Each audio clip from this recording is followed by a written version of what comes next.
Hello friends, அனைவருக்கும் வணக்கம். இந்த வீடியோவில் 8ஆம் வகுப்பு வரலாறு புத்தகத்தில் இருக்கிற காலம்தோறும் இந்திய பெண்களின் நிலை அப்படிங்கிற பாடத்தை பார்க்க போகிறோம். இந்த பாடத்தில் இருக்கிற முக்கியமான பாயிண்ட்ஸை பார்க்க போகிறோம். ப்ளஸ் புக் பேக் கொஷினை பார்க்க போகிறோம். சுருக்கமாக தெளிவாக பார்த்துடலாம். முதல்ல என்ன கொடுத்துருக்காங்க அப்படின்னா 2 முக்கியமான சட்டங்களை பற்றி கொடுத்துருக்காங்க.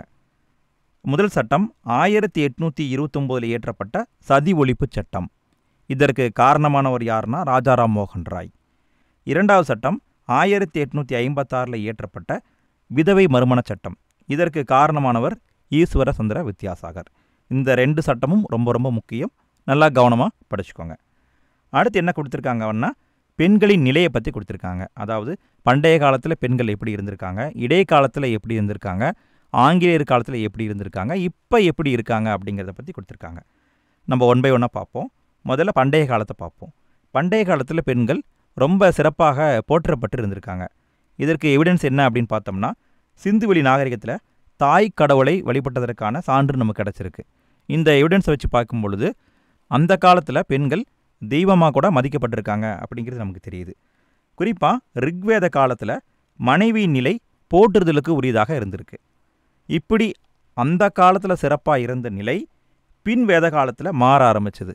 குறிப்பாக சதி அப்படிங்கிற பழக்கம் பின் வேத காலத்தில் தான் உருவாகியிருக்கு. அடுத்தது இடைக்காலத்தை பார்க்க போகிறோம். இடைக்காலத்தில் பெண்களின் நிலை ரொம்ப மோசமாக இருந்தது. சதி, குழந்தை திருமணம், பெண் சிசு கொலை, அடிமைத்தனம் இதெல்லாம் ரொம்ப அதிகமாகவே மிகுந்து காணப்பட்டுச்சு. குறிப்பாக இந்த இடைக்காலத்தைச் சேர்ந்த அக்பர் என்ன பண்ணியிருக்காருன்னா சதி முறையை ஒழிக்க முயற்சி பண்ணியிருக்காரு. அடுத்தது என்ன கொடுத்துருக்காங்க அப்படின்னா இந்த இடைக்காலத்தில் இந்தியாவின் சில பகுதிகளில் தேவதாசி முறை அப்படிங்கிறது இருந்திருக்கு அப்படிங்கிறத சொல்லியிருக்காங்க. குறிப்பாக ராஜஸ்தானில் உள்ள ராஜபுத்திரர்கள் இவங்ககிட்ட ஜவஹர் என்ற பழக்கம் நடைமுறையில் இருந்திருக்கு அப்படின்னு சொல்கிறாங்க. ஜவஹர் அப்படின்னா என்னென்னா, அதாவது அந்த காலத்தில் படையெடுத்து வரும் பொழுது எதிரிகள்கிட்ட நம்ம மாட்டி உயிரை விடக்கூடாது அப்படிங்கிறதுக்காக பெண்கள் என்ன பண்ணுவாங்கன்னா குழுவாக சேர்ந்து நெருப்பு மூட்டி அதில் குதித்து உயிர் துறப்பு தான் ஜவஹர் என்ற முறை. இந்த முறை ராஜஸ்தானில் ராஜபுத்தரிடம் இருந்திருக்கு. அடுத்தது பார்த்தோம்னா ஆங்கிலேயர் காலம். ஆங்கிலேயர் காலத்தில் பெண்களின் நிலை ஓரளவுக்கு முன்னேற ஆரம்பிச்சது. அதுதான் இங்கே கொடுத்துருக்காங்க பாருங்கள். முதல்ல என்ன கொடுத்துருக்காங்க அப்படின்னா கிறிஸ்துவ அமைப்புகள் இவங்க தான் 1819ஆம் ஆண்டு கல்கத்தாவில் முதல்ல பெண் சிறார் சங்கம் அப்படிங்கிறத உருவாக்குறாங்க.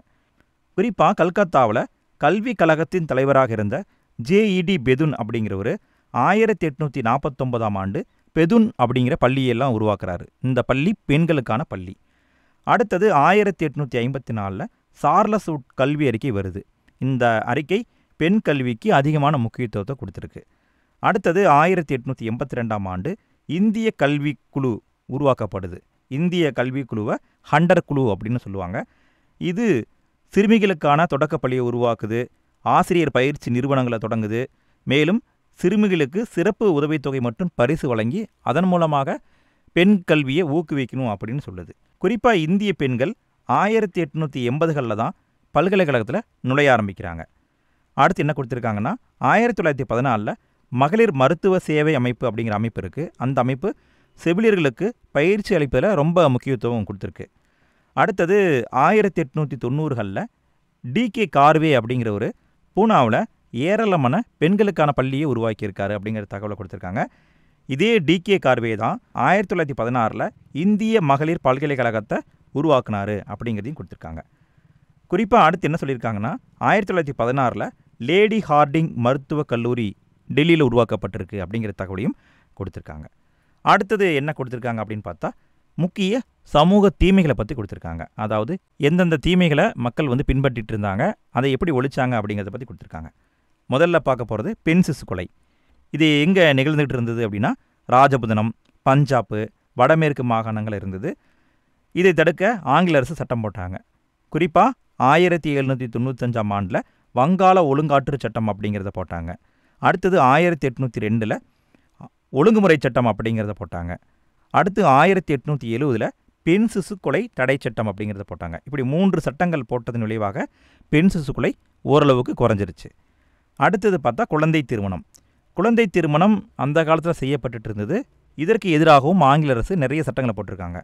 குறிப்பாக 1846 பெண்களுக்கான குறைஞ்சபட்ச திருமண வயது 10 அப்படிங்கிறத ஃபிக்ஸ் பண்ணுறாங்க. அடுத்து 1872 உள்நாட்டு திருமண சட்டம் அப்படிங்கிற சட்டத்தை போடுறாங்க. இந்த சட்டத்தின் அடிப்படையில் பெண்களுக்கு திருமண வயது 14, ஆண்களுக்கு 18 அப்படிங்கிறத ஃபிக்ஸ் பண்ணுறாங்க.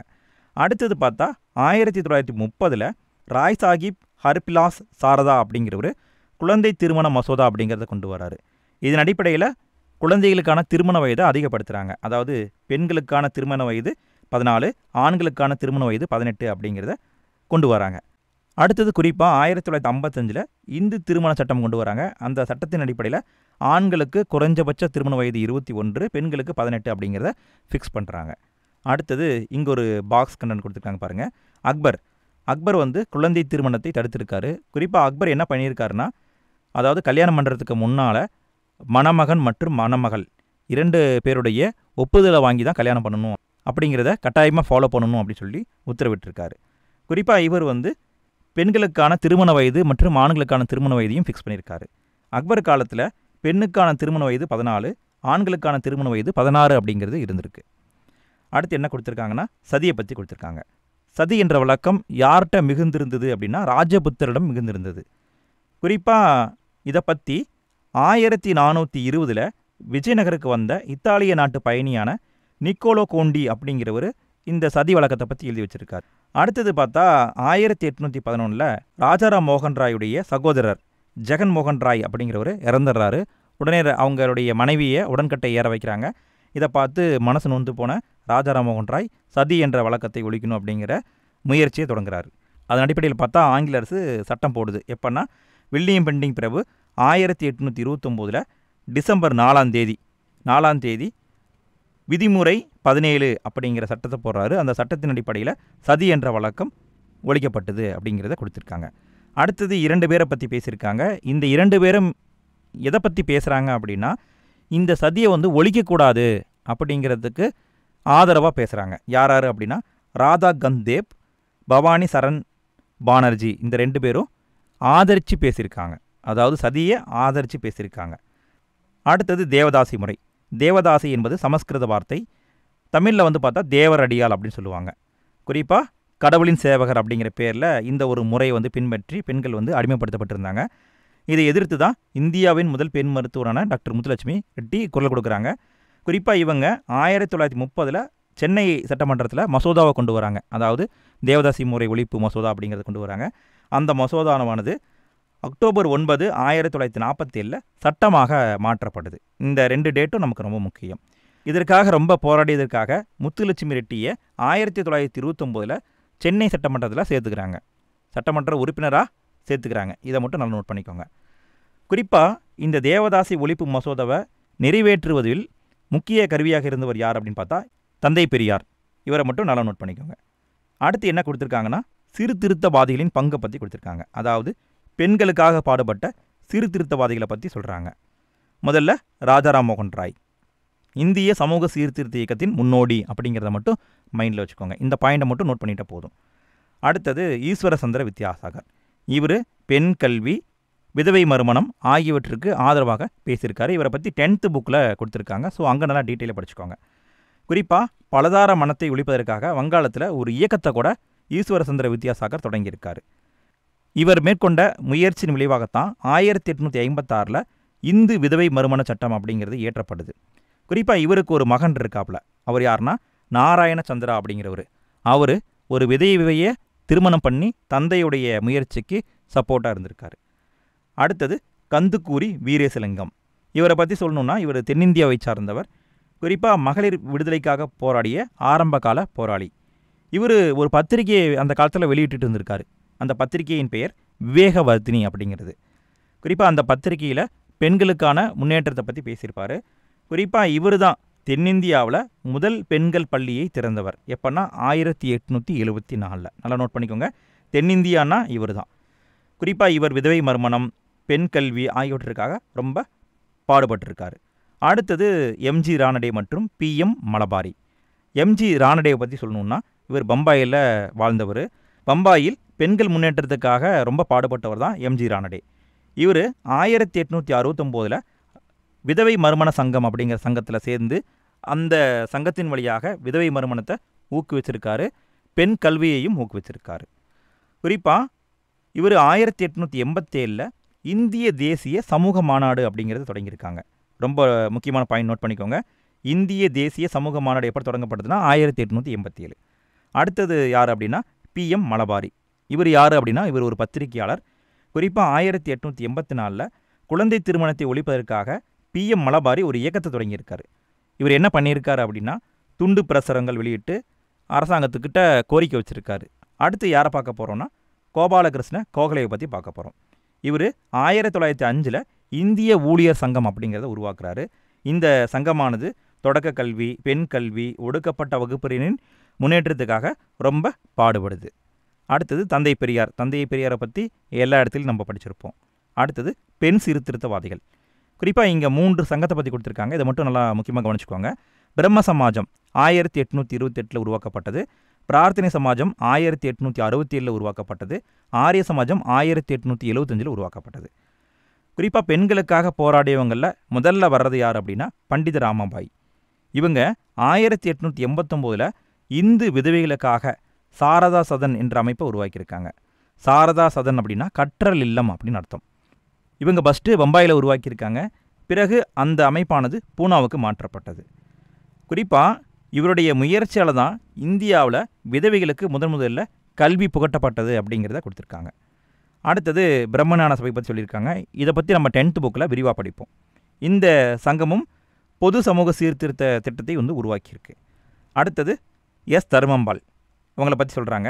இவங்க பெரியாருடைய கருத்துக்களால் ரொம்ப ஈர்க்கப்பட்டு இவங்க விடுதலை போராட்டம் மற்றும் சீர்திருத்தத்தில் ரொம்ப முக்கிய பங்காற்றியிருக்காங்க. அடுத்தது யார் அப்படின்னு பார்க்கும்பொழுது டாக்டர் முத்துலட்சுமி அம்மையுடன் இணைந்து தேவதாசி முறைக்கு எதிராக மூவாளூர் ராமாமிர்தம் அம்மையார் குரல் கொடுத்தார் அப்படின்னு கொடுத்துருக்காங்க. குறிப்பாக மூவாளூர் ராமாமிர்தம் அம்மையார் ரொம்ப முக்கியமானவங்க. ஏன்னா இவங்களுடைய நினைவாக தான் அரசாங்கம் என்ன பண்ணிகிட்டு இருக்குது, தமிழ்நாடு அரசு என்ன பண்ணிகிட்டு இருந்ததுன்னா முன்னாடி நினைவு திருமண உதவி திட்டம் அப்படிங்கிறத பண்ணிக்கிட்டு இருந்தாங்க. இப்போ பெண் கல்வி திட்டமாக அது மாறிடுச்சு. அடுத்தது என்ன கொடுத்துருக்காங்க அப்படின்னா 3 முக்கியமான அமைப்புகளை பற்றி சொல்லியிருக்காங்க. இந்திய பெண்கள் சங்கம், தேசிய பெண்கள் ஆணையம், அகில இந்திய பெண்கள் மாநாடு. இந்த 3 அமைப்பை பற்றியும் பேசியிருக்காங்க. அடுத்து என்ன கொடுத்துருக்காங்கன்னா பாக்ஸ் கண்ணன் கொடுத்துருக்காங்க. இதை நம்ம சுருக்கமாக பார்த்துருவோம். வங்காள ஒழுங்குமுறை சட்டம் 1804 இயற்றப்பட்டது. இந்த சட்டத்தின் அடிப்படையில் தான் பெண் சிசு கொலை சட்டவிரோதம் என அறிவித்தாங்க. அடுத்தது வங்காள ஒழுங்குமுறை சட்டம் 1829 இயற்றப்பட்டது. இதன் அடிப்படையில் சதி என்ற வழக்கம் ஒழிக்கப்பட்டது. இந்து விதவைகள் மறுமண சட்டம் 1856 இயற்றப்பட்டது. இந்த சட்டத்தின்படி விதவைகள் மறுமணம் செய்து கொள்ளலாம். அடுத்தது உள்நாட்டு திருமண சட்டம் 1872 இயற்றப்பட்டது.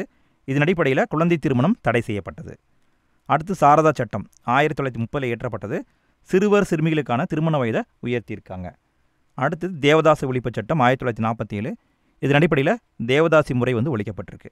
அடுத்தது சில முக்கியமான ஆர்டிக்களையும் முக்கியமான விஷயங்களை பற்றியும் சொல்லியிருக்காங்க. இது நம்ம நல்லா கவனிச்சுக்குவோம். இந்திய அரசியலமைப்புடைய சட்டப்பிரிவு 14 என்பது சம வாய்ப்பு மற்றும் சம வேலைக்கு சம ஊதியம் என உத்தரவாதம் அளிக்கிறது. இதை மட்டும் நல்லா நோட் பண்ணிக்கோங்க. அடுத்து என்ன கொடுத்துருக்காங்கன்னா பெண்களுக்கு அதிகாரம் அளிப்பதற்கான தேசிய கொள்கை. அந்த கொள்கையானது தேசிய கல்விக் கொள்கை 1986 கீழ் நிறைவேற்றப்பட்டது. அடுத்தது புதுசாக தொடங்கப்பட்ட மகிழா சமக்கியா அப்படிங்கிற ஒரு திட்டம். இந்த திட்டம் பெண்களுக்கு அதிகாரம் அளிப்பதில் முக்கிய கவனம் செலுத்துகிறது அப்படின்னு சொல்கிறாங்க. குறிப்பாக பெண்களுக்கு 33% இடஒதுக்கீடு கொடுத்துருக்காங்க. அடுத்தது தேசிய பெண்கள் ஆணையத்தை பற்றி சொல்கிறாங்க. தேசிய பெண்கள் ஆணையம் ஜனவரி 1992 இயற்றப்பட்டது அப்படிங்கிறத கொடுத்துருக்காங்க. அவ்வளோதாங்க. இந்த பாடத்தில் இருக்கிற முக்கியமான பாயிண்ட்ஸை பார்த்தாச்சு. அடுத்தது புக் பேக் கொஷனை பார்ப்போம். முதல்ல சரியான விடையை தேர்ந்தெடுக்கவும். இதை பார்ப்போம். முதல் கேள்வி, மனித சமூகமானது தனக்குள்ளிருந்தும் வெளியிலிருந்தும் மாற்றங்களை உட்கிரகித்தும் வெளிப்படுத்தியும் நீக்கியும் தொடர்ந்து மாறிக்கொண்டே இருக்கிறது. அடுத்து இரண்டாவது கேள்வி, இந்தியாவின் முதல் பெண் மருத்துவர் முத்துலட்சுமி அம்மையார். மூன்றாவது கேள்வி, சதி என்னும் நடைமுறை ஒழிக்கப்பட்ட ஆண்டு 1829. நான்காவது கேள்வி, PM மலபாரி என்பவர் ஒரு டேஸ்னா எனது பத்திரிகையாளர். ஐந்தாவது கேள்வி, பின் வருவனவற்றுள் எவை சீர்திருத்த இயக்கங்கள்? எவை சீர்திருத்த இயக்கங்கள் அப்படின்னு பார்த்தா இந்த 3மே சீர்திருத்த இயக்கம் தான். அடுத்தது, பெதுன் பள்ளி டேஸில் JED பெதுன் என்பவரால் நிறுவப்பட்டதுன்னா 1849 தான் நிறுவப்பட்டது. அடுத்து ஏழாவது கேள்வி, 1882 ஆண்டில் சிறுமிகளுக்கான ஆரம்ப பள்ளிகளை தொடங்க எந்த ஆணையம் பரிந்துரைத்தது அப்படின்னா ஹண்டர் குழு தான் பரிந்துரைத்தது. அடுத்து எட்டாவது கேள்வி, சாரதா குழந்தை திருமண மசோதாவானது சிறுமிகளுக்கான குறைந்தபட்ச திருமண வயதை எத்தனை வயதாக நிர்ணயித்ததுன்னா 14 வயதாக நிர்ணயித்தது. அடுத்தது கோடிட்ட இடங்களை நிரப்புக. பெண் சிறார் சங்கம் 1819 கிறிஸ்தவ சமய பரப்பு குழுக்களால் அமைக்கப்பட்டது. இரண்டாவது கேள்வி, சிவகங்கையைச் சார்ந்த வேலு நாச்சியார் என்பவர் பிரிட்டிஷாரை எதிர்த்து வீரமாக போராடினார். மூன்றாவது கேள்வி, இந்திய ஊழியர் சங்கத்தை நிறுவியவர் கோபாலகிருஷ்ண கோகலே. எப்பன்னா 1905. நான்காவது கேள்வி, தமிழ்நாட்டின் மிகப்பெரிய சமூக சீர்திருத்தவாதிகள் ஒருவர் தந்தை பெரியார். ஐந்தாவது கேள்வி, கந்துக்கூரி வீரேசலிங்கம் வெளியிட்ட பத்திரிகையின் பெயர் விவேகவர்த்தினி. அடுத்தது பொறுத்துக. பிரம்மஞான சபை, இதன் தலைவர் அன்னி பெசன்ட். சாரதா சதன், இதை யார் உருவாக்குனாங்கன்னா பண்டித ராமாபாய். உட்ஸ் கல்வி அறிக்கை, இதை 1854 உருவாக்குனாங்க. நிக்கோலோ கோண்டி என்பவர் இத்தாலிய பயணி. வரதட்சணை என்பது ஒரு சமூக தீமை. அடுத்து சரியா தவறா என குறிப்பிடுக. ரிக்வேத காலத்தில் பெண்கள் கௌரவிக்கப்பட்டனர். கரெக்டு. தேவதாசி முறை ஒரு சமூக தீமை. கரெக்டு. இந்திய சமூக சீர்திருத்த இயக்கத்தின் முன்னோடி ராஜா ராம்மோகன் ராய். கரெக்டு.